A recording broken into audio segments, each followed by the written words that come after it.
Hello, good afternoon, everyone. Matt back for episode 6 of the Mad Hatters, and we are on the very first day of pre season for the 2021 2022 season, our second season in the Championship. If you watched the last episode, you'll have seen how disappointed at where I was and sort of the capitulation we had in the playoff semi-final against West Bromwich Albion, who ended up going up. So it's not the end of the world. They were clearly the better team. I'm kind of happy with it.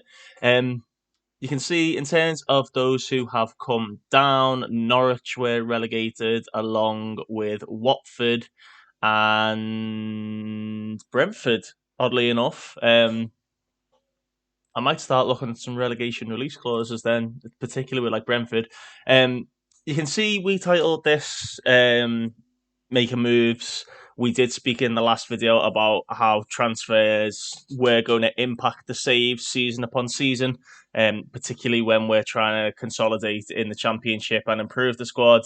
Realistically, you're going to lose your better players. But again, it's about making profit and whatnot. You can see we've got £22 million in the bank, an £11 million profit with 6 million left in the transfer budget. Um, Essentially, I'll sort of show you the outgoings and whatnot. But we had a couple of clauses that were available to buy out or to sell. One of them being a sell-on fee for Max Aarons, who's currently under a transfer offer from Crystal Palace.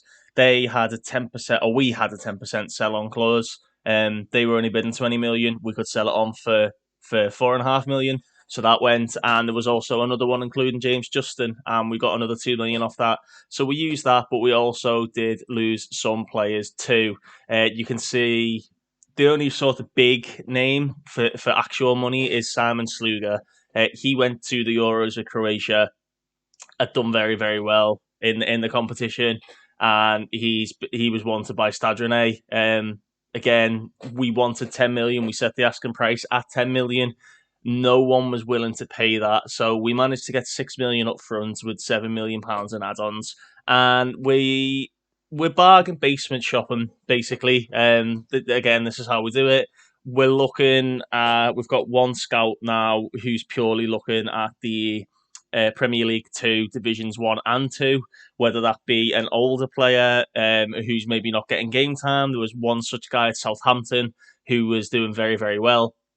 But he didn't want to come to us in the end. He was like 31. He was never playing for their first team. He was just doing well in the reserves league. So it was players like that. Or we're looking at younger players. And you can see we've got a couple in on free transfers there. The other caveat to the transfers is you'd have seen on the thumbnail, we have now got Eddie Nketiah on loan from Arsenal.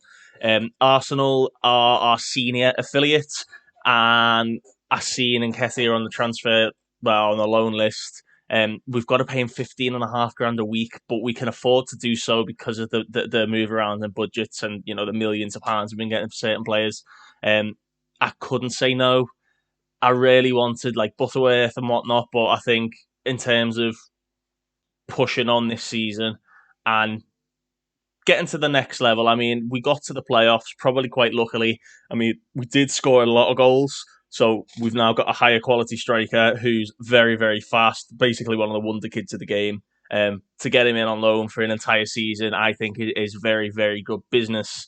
15 grand a week, we're not paying anything other than that. That's fine because we've let other people go who are on higher wages. So yeah, that was the biggest signing. Other than that, we've got Michael Duffy. He's coming from Dundalk. He is an inverted winger on the left hand side. You can see very, very pacey, very determined. He's got a decent work rate, good technique, good dribbling. He's basically, you'd have noticed in a few of the other videos, we ended up having like Leshabella and even Butterworth playing on the left wing sometimes. And it was just a bit like, we need someone who can come in, who can sort of hit the ground running. And he was found by one of the data analysts over in Ireland playing for Dundalk, coming for £230,000, a little bit over, a little bit of an outlay based on his value. But again, it's not an awful lot of money. If he has a good season, I'm more than happy with that. Next in, we identified again in the middle. We were lacking somewhat. I wanted a proper, like, deep lying playmaker, like a backup option. McLeod he keeps getting injured. He's not really doing much, so he's gone. And by gone, I mean he's in the reserves. He's not really getting much game time, and he's on the transfer list. So we got this guy in from Burnley, Adam Phillips. He can play centre mid, he can play DM, he can play attacker midfield, which is what we want. We want guys who can play a couple of different positions. You can see he's very strong penalty taker, which is great. 17 penalty taking. He's very versatile. He could improve to be a Premier League player. See 4-star there. He is only 23. So we basically we're getting sort of his prime years out of him now. The only issues, he's not very good in the air. His marking's not great, and they're saying he's a League One ability. But what I like doing is looking at the players in League One, and we'll show you another one that we signed there. Because I believe that League One players can take the step up to Championship quite quickly, and if you've got one who's got a bit of potential about him, you can sort of develop them and go from there. But you can see you can play a lot of different positions. I could even potentially play him as a winger. He is going to be the deep line playmaker, one of the rotation options, because there's a potential we could be losing George Honeyman. One of the promises when we signed him was that he was going to play box to box. He didn't fulfill that role well, so we started playing him as DLP. He came to me at the end of the season and kicked off. I tried to convince him, and he just wasn't happy about it. So there's memes about him going, so I thought, right, let's pull the trigger. We got this guy in for free. Did he make any appearances for Burnley? So he did. He played 8 Premier League games, only got an average rating of 6.6, so he's just below the average, which is 6.7. Is it going to show as non-competitive? Yeah, so if you look at as non-competitive, which means is Premier League 2, 30 appearances, 4 goals, 11 assists, 1.6 tackles per 90, 80% passing accuracy, 55% of his shots on target, won a lot of fouls, and has a very good average rating. So that's the type of player, as you are all well aware, that we like bringing in. On a free transfer, I think it's a bit of a no-brainer. He can play a few different positions, and yeah, he's coming to the club. He's the backup and nothing more. And speaking of backup, we've got ourselves a young striker / left winger that we can call our own in the off chance that Butterworth doesn't come fully. We have got ourselves Tyler Smith, and Tyler Smith is a young lad who was playing for Rochdale. Again, there you go, lower league. Can he make the step up? I believe he can. He was playing for Rochdale and Bristol Rovers throughout the course of last season. Is a Sheffield United prospect, but you can see he's very, very quick. He's got some good traits. He places his shots for his good finishing, his decent technique. He's got a very good work rate, really good determination and flair. He can improve. He can steadily improve. He's going to be the backup to Nketiah, Carroll, and Butterworth. He's probably not going to play all that much, but at 22 years of age, there's a lot of room for development there.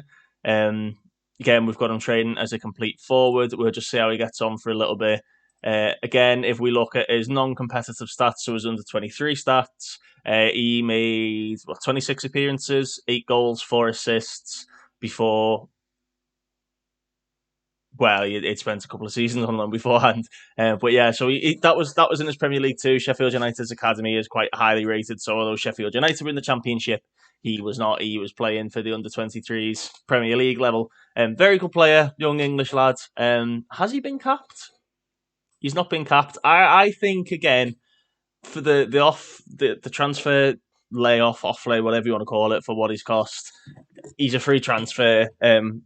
He's going to improve steadily. So yeah, we'll sort of keep an eye on him and see how that goes. And then following that up, where one of the League One signings is Pantush Kamara for 165 grand from Plymouth Argyle. When we were looking at the player details, we basically thought we need someone who's just going to run himself into the ground because we play a high intensity tactic. Alan Campbell is good at it, but he gets tired quite quickly. And then the rotation between like Honeyman and Pelly Ruddock was causing a few problems. There was a lot of injuries, a lot of fatigue. So we just needed someone who's going to run and run and run and run and run. And this guy's showing up. It's Panuch Kamara. He's got a bit of potential about him. Could probably be like a very good Championship player, maybe lower level Premier League player. He's coming for 165 grand. Box to box midfielder, can play once again plethora of positions. Can even play right back, which again we are struggling to find a decent backup right back to James Bree. Again, a bit of a no-brainer. Box-to-box midfielder, very good attributes, decent mental attributes for somebody so young. He is a Guinea-Bissau international as well, which is only good because his world reputation goes up, etc., etc. His value goes up. He's going to be playing quite often, I think. Have a look at his stats for here: 6.82 average rating, but his distance covered. To be honest, I should start screenshotting these, shouldn't I, before we go on to the next one? But if you look at his overall, nearly 2.5 tackles a game, good passing accuracy. His dribble's okay. He's not really a dribbler of the ball. Doesn't shoot an awful lot, but he's combative, and that's what we need in this team. We need someone who's going to run and someone who's going to compete. So yeah, they're the ins and outs. We do have a couple potentially going out. We've got Elliot Lee, who is in a part exchange for Max Emma. We'll show you Max Emma in a minute. Basically, Sonny Bradley wanted 20 grand a week to sign on again. It just wasn't happening. For a player of 29, no, it just weren't happening. So we happily let him go. And then we started looking around the lower leagues again and the Premier League too for sort of anyone who was good in the air, like Sonny Bradley was, anyone who wins a high percentage of headers and tackles. If we can get somebody in for fairly cheap, then that's what we were going to do. We found Emma, and I'll show you him in a bit. Gabe Osho, he's going to be going out on a permanent transfer, I believe. Yeah, either to Burton or Rotherham. Pelly Ruddock's wanted by Derby. We're not selling him. He's nearly played 300 appearances for the club. He's staying, essentially. He ain't going nowhere. Josh Neufeld is, I believe, going out on loan to Sutton again. Dion Pereira, we've resigned to let him go. Made a few cameos last season, but never really impressed. And Josh Allen, who has been setting the ground alight in training, as you've seen. We did speak about him in the last video, getting him out, and it looks like he's going to go to Boston United or Luton Town. I'm happy with either of them. They've got some decent facilities. QPR actually putting a few transfer offers in for him, but nothing anywhere near his value.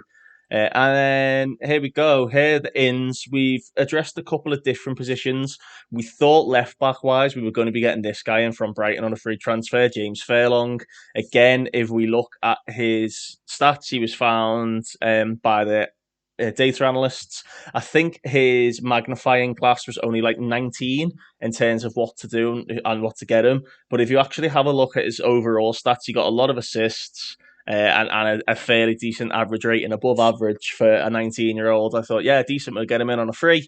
We offered him a contract, and then he ended up ratting us and re-signing for Brighton. So we had to go for our sort of next best option, which is Denver Hume, 90 grand, raising to 155. He should sign in the coming days. It's got a lot of cons about him in analyst-wise.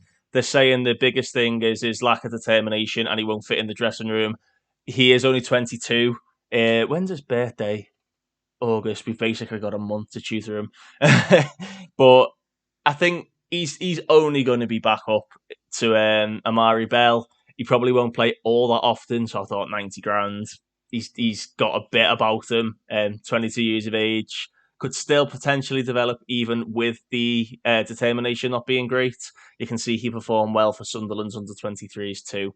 So he's going to be coming in as the backup left back. Right back wise, we're awaiting a work permit for Matthias Bader. I don't know if you remember him. We identified him, I think, on the second video, episode 2. Can play all over the right and all over the left. It's his work permit that's going to be an issue. But I think what we agree on, 250 grand, is probably better than James Bree. Definitely a starting player and one who can develop a little bit more. So he's potentially coming in. The work permit's a bit of an issue. And then Max Emma, as we spoke about. If we compare him to Sonny Bradley, if we can, he's not as good, but we basically identify we want somebody who's going to come in. He's played a lot of football. He's 29 years of age. He's got like a good personality, good determination about him. very strong, good stamina. He can keep going, which we do need because of the tactics. Sonny Bradley did used to get tired quite quickly. His marking and tackling leave a bit to be desired, but he's very good in the air. They're saying natural centre defender. He could even be no nonsense or potentially ball player. He can pass the ball. He's got good technique, passing, and vision. If we can have a little look, last season for Gillingham, 46 appearances, 1 goal, 1 assist, 6.97 average rating. Tackles per 90, looking at like 2 tackles per 90. If only we could sort of drill down. Can we have a look at his analyst report again? Headers won 202 compared to Sonny Bradley's 166. He won possession 660 times, whether that's through interceptions, through headers, through tackling. You can see it's almost over double. In fact, it is over double what Sonny Bradley did. Key tackles 32 compared to Tom Lockie's 22. Very good in terms of blocks and interceptions. Clearances are very high, not as high as Sonny Bradley, but high enough for him to be in the top 10 percentile of the Sky Bet League One. A lot of key headers, a lot of interceptions. Sonny Bradley will have a lot of key headers because he won headers off the corners. So, yeah, he's made a lot of appearances, this guy, 345. They're saying he comparatively is probably as good as Sonny Bradley. He's going to be coming in potentially on like $4,500 a week once the Elliott Lee transfer to Gillingham is complete. It's a part exchange. We can't complain. It's a bit of a sort of, again, no-brainer to me. That's the type of player we want to bring in, fairly cheap, and it's getting rid of somebody that we don't really want. And then anybody else coming towards the end of the season? Yes, we did replace Simon Sluga. We brought 2 goalkeepers in to sort of offset him going. Christy Pym, again, somebody we spoke about it in previous videos, very adept on either foot, is quite a creative goalkeeper. He won the ball an awful lot, so I'm assuming he just made quite a few saves based on what it was. He's either footed. He's got good passing, good reflexes. He's quite quick off his line. He is going to be playing in rotation with Matt Ingram, who we got. Again, I mean, a combined total of, 210k for 2 goalkeepers when we just saw one for 7 million. Again, we probably don't know who's going to play where. Matt Ingram's more of the sort of the old heads. I know Christy Pym is a little bit younger, so Matt Ingram's sort of like the old heads. We've still got James Shea knocking about, so we've basically got 3 competent goalkeepers rather than 1 fantastic goalkeeper, so we can just rotate them a little bit. As you see, Michael Duffy come in, and Marcus Ryan is finally signed in from Leeds. He will play in the under-18s for a good season and a half, and hopefully he develops from there. And that's sort of it, transfer-wise.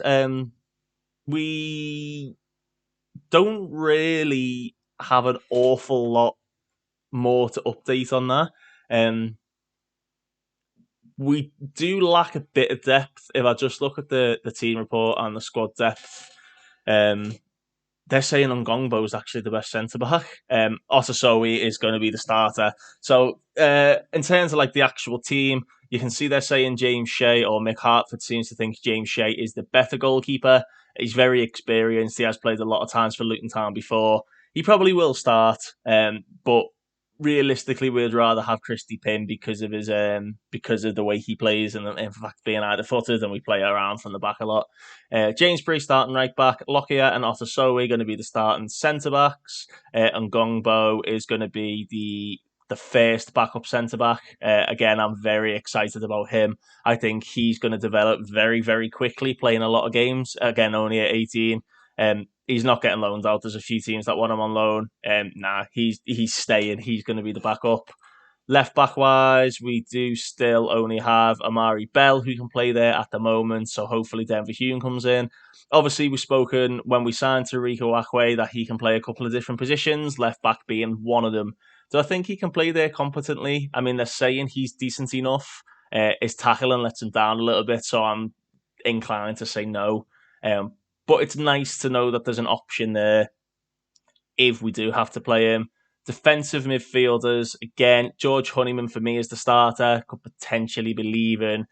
Behind him, then we've got Luke Berry, who's wanted by, I believe, Cardiff put a few offers in for him. But again, we want to keep him around. We've then also got Adam Phillips as the backup. And if absolute need be, we have got Lewis McLeod, who I might keep around. I just keep him sort of developing the under-18s. Pelly Ruddock, Alan Campbell are going to be the starters, as always. That trio in the middle is more than capable. We've seen it, apart from when they let us down in the big games. But again, we've offset that by bringing in Kamara as the replacement box-to-box. We could potentially be looking for like a backup Metzala, but we do have Leshabella, who we've all seen is more than capable of playing in this division. Nketiah can play on the wing. Duffy will probably be the starter now. Onyedinma didn't really impress me all that much, despite attribute-wise being a fantastic player. I don't think he's got that much left in the tank on Onyedinma. I think he's sort of hit his wall and hit his peak. I don't see him improving more than what he is. We'll give him another year, see how it goes, and then sort of assess it from there. But we've obviously now got Butterworth, we've got Duffy, who will probably be the starter. Mendes Gomez came back from his loan at Wigan, developed quite nicely. Is he going to be a starter? Maybe. We'll have to see, and sort of take it from there. We're still really lacking a left-footed right winger. We've only really got a Wakwe, who is the left footer, so we do need to go out and look for one of those. And then obviously up front, Eddie Nketiah is going to be the starter. Butterworth and Andy Carroll and Tyler Smith will be in rotation for that. So based on that, I'm just going to go into the scouting tab. We're going to see if we can identify somebody based on the analysed players and see if we can find any right-footed left winger. You can see this is where I was looking for fullbacks earlier on in the day. So we're going to look at both right wing and left wing. The best thing to do for that is because you could potentially have like a left-footed guy who is like a natural winger, who you can end up training to become a left-footed right winger. And yeah, that's how it works. We did really, really, really want Josh Bowler. He's a fantastic young player. He played for Everton in real life. He's got a really good foot on him. He's very technical. Again, right-footed left winger. I thought he'd have been great, but he just would not come to me. He's right-footed though, Fabio. We did notice this guy once or twice before, Stephen Walker. But the more we sort of scouted him, you can see the analysts are saying, actually, you know what, boys, maybe not. Marcus Harness, again, right-footed. We need a left footer. Can we... general... Left foot is at least... Let's do... No, we're going to do strong. We're going to do strong. So there's a few free transfers there, which is quite nice.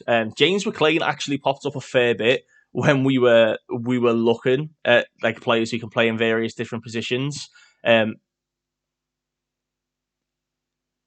I'm tempted. Look at the work rate. He gets into the opposition area. He's got good determination. He avoids using his weaker foot, but he's naturally left-footed. Really good work rate, really good stamina, good natural fitness. Probably won't be on all that much. But again, the data analysts are sort of saying, look, like, yeah, he's okay. He's on 20 grand a week at Stoke. He's on 21 grand a week. It's not happening. Again, we do like bringing the older players in and seeing how it goes from there, but he's definitely not worth it. Raksaki, in real life, I know Palace fans actually quite like him, but you can see they're saying he'd only sort of be useful. We've got this guy, Juan Hernandez from Alacron. He's rapid, you know, absolute rapido. Determination's terrible, though.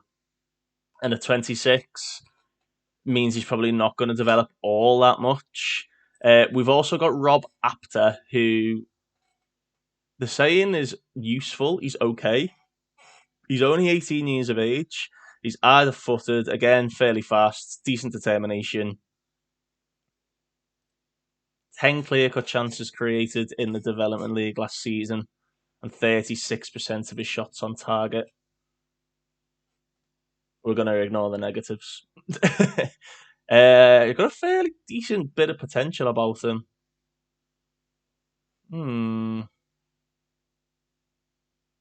Just going to make an inquiry and see how much they want for him. I can imagine it being in excess of like 250 grand. And then sort of the only next like best thing is this guy, is a Pejino. Great name. 24 years of age, playing for Las Palmas. He's valued at 550k. They'll probably want probably in excess of a mil, I think. The data analysts rate him quite highly. You can see 80 down at the bottom is the scout report. They're basically saying go out and get this guy. The best positive is that he's made 156 appearances, but his work permit is unlikely. Michael Miller, they're just saying no. They're absolutely saying no, don't go and get this guy. It might be a case that we just have to do our own scouting on it then, rather than trust what the analysts are saying. Yeah, he's very fast, and that's about it. He's not very technical. He's fast and skillful, and that's about it. So yeah, I think he's definitely a no. Let's drop it to fairly strong and see if anyone else pop up, and they do. Thankfully, there's a few other people to look at. We could even go out and try and make an offer for Josh Bowler. I don't think he's played much for Barnsley, 12 appearances. See, again, they won about 300k for a player they signed for free, and he kept turning me down. Uh, Fellow Asgard. Always on the loan list now. He's right-footed, though. Not great. Jack Diamond doesn't look the best. Right-footed again. And then you've got Luke Brennan, who actually popped quite a fair bit. He had if we can have a look, he had a decent campaign in the Premier League too last season. But again, as a right footer, and we need a left footer. Yeah, decent campaign, fairly average player. But yeah, we need a left footer really. Do we bite the bullet and see if James Mclean will come for less than 20 grand a week?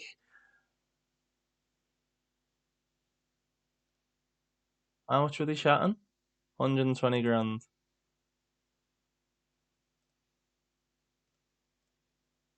Go for it. The only other option is trying to find somebody within the club that we can train. Obviously, we had Amari Bell playing there. We do have Denver Hume to come in. He's not necessarily a proper winger though, although can probably play in a few different positions. What about scouted? Is there anyone that we've not analysed that's been on the scouts list?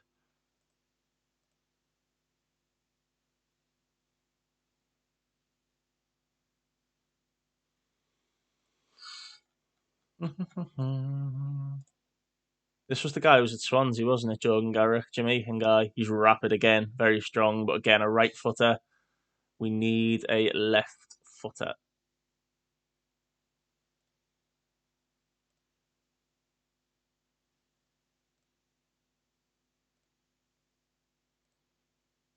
We want strong. It's pretty much the same people popping up. Robin Callum probably wouldn't get a work permit. I'm sure we've checked on him before. Marine Popovic, Bosnian 2 determination. That's an absolute no.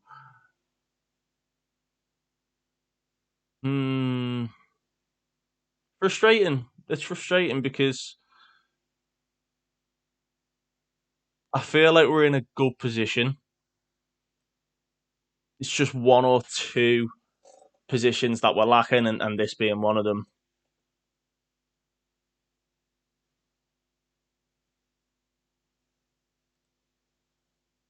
We're gonna put Daniel Ayagoki into the main team, saying he's too old to play for the under 18, so he's gonna have to basically be a backup right back. Under 18s, is there anyone? who can play right wing as a left footer. Frustrating this. It's something I hadn't really identified until I started making this video there, Ryan Brown, he's another one. He's sort of the good guy. He's been brought up to the first team. Eddie Carrington was that big guy who we started playing as a striker. Will Russ. Marcus Ryan is the guy who's coming from Leeds. Right footer again. Christopher Ali's a right footer. Oh no, he's left footed. Don't think he's quite at the level. How annoying. Anyway, to be fair, boys, there's not really an awful lot more I can show you. As I say, we're in the first day of pre-season. We've got a bit of detective work to do and whatnot, and see how that goes. We could potentially just keep playing Amari Bell as the right winger and just sort of sticking with it. And when Denver Hume comes in, Denver Hume can be the starting left back. But yeah, it looks like we've got a bit of work to do to identify some players. So I'm going to leave the video off there. Thank you very much for watching once again. Hopefully we can go up this season. Hopefully Mr. Nketiah can set the ground alight and take us to the top divisions, and we'll see how it goes from there. But once again, thanks very much for watching, and I'll speak to you all next time.